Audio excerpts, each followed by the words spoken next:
ಶ್ರೀಮಂತರೇ ಅನ್ನಿಸ್ಕೊಳ್ಬೇಕು. ನೀವು ಉತ್ತಮ ರೀತಿಯ ಅಂಕಗಳನ್ನ ಪಡಿಬೇಕು. ಎಲ್ಲಕ್ಕಿಂತಲೂ ಜಾಸ್ತಿಯಾಗಿ ಇವತ್ತಿನ ವಿದ್ಯಾರ್ಥಿಗಳಲ್ಲಿ ನಾವು ಕಾಣುತ್ತಿರುವಂತಹ ನ್ಯೂನ್ಯತೆಗಳು ಏನು ಅಂತ ಹೇಳಿದರೆ, ಇವತ್ತಿನ ವಿದ್ಯಾರ್ಥಿಗಳೊಬ್ಬನ ಹತ್ರ ಇವತ್ತಿನ ಶಿಕ್ಷಕರಿಗೆ ಗೊತ್ತಿರಬಹುದು, ಸಾರಿ ಅಂತ ಕೇಳಿಸ್ಲಿಕ್ಕೆ ಸಾಧ್ಯ ಆಗೋದಿಲ್ಲ.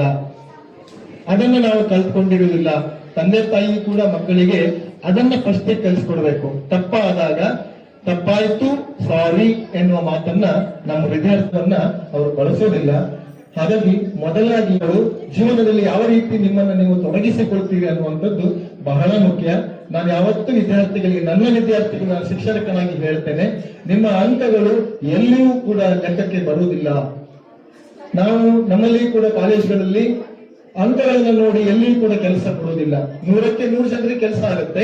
ಆದ್ರೆ ಫಸ್ಟಿಗೆ ಕೆಲಸ ಆಗುವುದು ಯಾರಿಗೆ ಅಂತ ಹೇಳಿದ್ರೆ, ಅವನ ಹಾವಭಾವ, ಅವನ ಡ್ರೆಸ್ಗಳು, ಅವನ ಮಾತುಕತೆಗಳು, ಅವನ ಗುಣಗಳು, ಇವನ್ನು ನೋಡಿ ಇವತ್ತು ಕಂಪನಿಗಳು ಕೆಲಸ ಕೊಡ್ತವೆ ಹೊರತು ಮಾರ್ಕನ್ನು ನೋಡಿ ಕೊಡುವುದಿಲ್ಲ, ಮಾಧ್ಯಮವನ್ನು ನೋಡಿ ಕೊಡುವುದಿಲ್ಲ. ನೀನು ಕನ್ನಡ ಮಾಧ್ಯಮದಲ್ಲಿ ಕಲ್ತಿದ್ಯಾ, ಇಂಗ್ಲಿಷ್ ಮಾಧ್ಯಮದಲ್ಲಿ ಕಲ್ತಿದ್ಯಾ ಅನ್ನುವಂಥದ್ದು ಎಲ್ಲೂ ಕೂಡ ಇಲ್ಲಿ ಬರೆಯುವುದು, ಅದನ್ನು ಓದಿ ನೀವು ಕೂಡ ಸಮಾಜದಲ್ಲಿ ಒಬ್ಬ ಸಾಧಕನಾಗಬೇಕು ಅನ್ನುವಂಥದ್ದು ನಮ್ಮೆಲ್ಲರ ಹಾರೈಕೆ. ದೇವರು ನಿಮ್ಮೆಲ್ಲರಿಗೂ ಒಳ್ಳೇದು ಮಾಡಲಿ.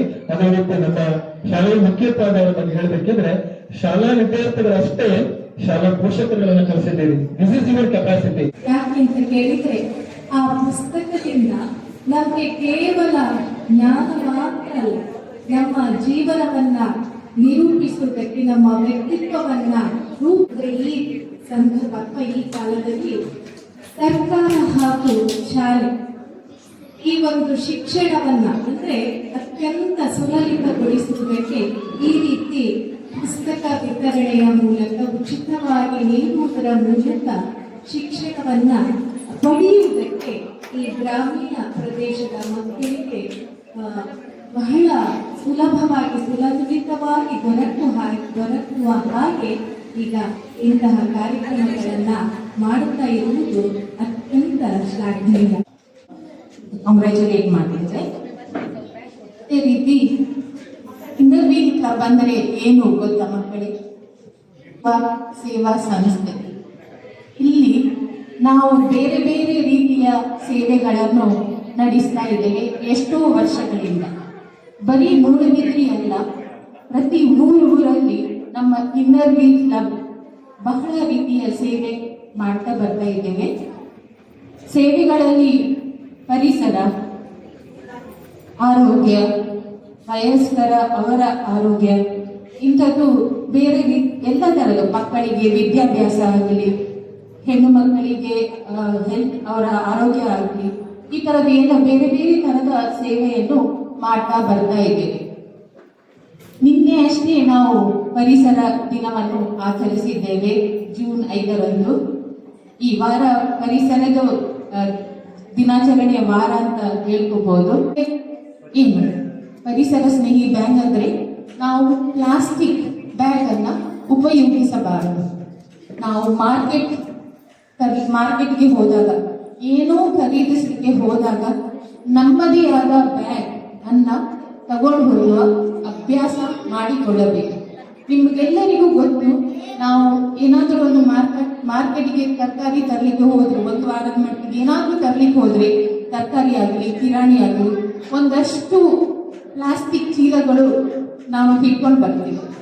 ಇದು ಹಿಡ್ಕೊಂಡು ಬಂದರೆ ನಮಗೆ ಅದನ್ನು ಬಿಸಾಕಲಿಕ್ಕೆ, ಡಿಸ್ಪೋಸ್ ಮಾಡಲಿಕ್ಕೆ ತುಂಬ ಕಷ್ಟ ಆಗ್ತದೆ. ಇದು ಬೇಗ ಕರಗುವುದಿಲ್ಲ. ಇದನ್ನು ಸುಟ್ಟಿದ್ರೆ ನಮ್ಮ ಎನ್ವೈರನ್ಮೆಂಟ್ಗೆ ತುಂಬ ಪೊಲ್ಯೂಷನ್ ಆಗ್ತದೆ. ಈಚೆ ನೋಡಿ, ಎದುರು ನೋಡಿ.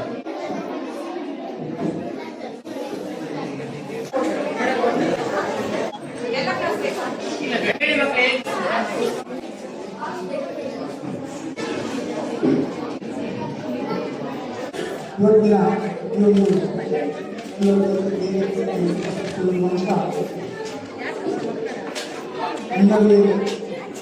ಹೆಚ್ಚು ಬಹಳ ಅಕ್ಕ ಮಿತ್ರರಾದ ಸೀನಪ್ಪ ಎಂಬುವರ ಕುರಿತಲ್ಲಿ ನಾವು ಶಾಲೆಯ ಮಕ್ಕಳ ಜೊತೆಗೆ ಬಹಳ ಸಂತೋಷದಿಂದ ನಿಮ್ಮ ಜೊತೆ ಸೇರುವಂಥ ಒಂದು ಸುಧಾವಕಾಶ ಇವತ್ತು ನಮಗೆ ಸಿಕ್ಕಿದೆ. ಇದು ನಮ್ಮ ಮಾನವ ಜೀವಿ ಮನುಷ್ಯರಾಗಿ ಕಾಣಬೇಕಾದ್ರೆ ಆ ಮಕ್ಕಳಿಗೆ ಉತ್ತಮವಾಗಿ ಬೇಕಾದಂಥ ಶಿಕ್ಷಣ. ಮನುಷ್ಯಾಗಿ ಕಾಣಬೇಕಾದ ಶಿಕ್ಷಣ ಇದ್ರೆ ಮಾತ್ರ ಮನುಷ್ಯ. ಇದಕ್ಕಿದ್ರೆ ಈ ವಿಶ್ವದಲ್ಲಿ 84 ಲಕ್ಷ ಜೀವರಾಶಿಗಳಿವೆ. ಆ ಎಲ್ಲ ಜೀವಿಗಳಾಗಿ ಮಾತ್ರ ಜೀವಿಯಾಗಿ ಮಾತ್ರ ಮಕ್ಕಳಿಗೆ ಕಾಲಕ್ಕೆ ಬೇಕಾದಂಥ ವಿದ್ಯಾಭ್ಯಾಸವನ್ನು ಕೊಟ್ಟರೆ ಮಾತ್ರ ಒಬ್ಬ ದೇಶದ ಶ್ರೇಷ್ಠ ಮಾನವ ಆಗಲಿಕ್ಕೆ ಸಾಧ್ಯ. ಇದು ಕೂಡ ಬೇರೆ ಬೇರೆ college, degree, PG, IT, PT ಅದೆಲ್ಲ ಎಲ್ಲದಕ್ಕಿಂತ ಪ್ರಾಮುಖ್ಯವಾದದ್ದು ಪ್ರಾಥಮಿಕ ಶಾಲೆ. ಪ್ರಾಥಮಿಕ ಶಾಲೆಯಲ್ಲಿ ಕಲಿತಂಥ ಮಕ್ಕಳು ಇಲ್ಲಿಂದ ತನ್ನ ವಿದ್ಯಾಭ್ಯಾಸವನ್ನು ಪ್ರಾರಂಭಿಸಿ ಸಂತೋಷದಿಂದ ನನ್ನನ್ನು ತಾನು ಅದರಲ್ಲಿ ತೊಡಗಿಸಿಕೊಂಡಾಗ ಮಾತ್ರ ಮಕ್ಕಳು ಮುಂದಕ್ಕೆ ದೊಡ್ಡ ವ್ಯಕ್ತಿಗಳಾಗಲಿಕ್ಕೆ ಸಾಧ್ಯ ಇದೆ. ಎಷ್ಟೋ ಸಾವಿರ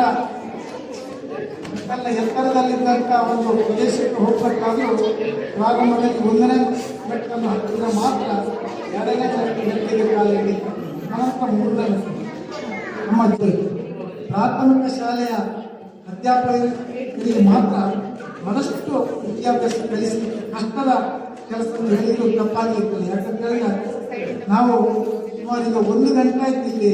ಯಾಕಂದ್ರೆ ಸಣ್ಣ ಮಗುವಿನ ಮನಸ್ಸು ಮಲ್ಕೊಂಡಂತೆ ಇರ್ತದೆ. ಆದರೆ ಮುಂದಕ್ಕೆ ಬೆಳೆಯುತ್ತಾ ಮಾನವ ಮಾಡ್ತಾರೆ.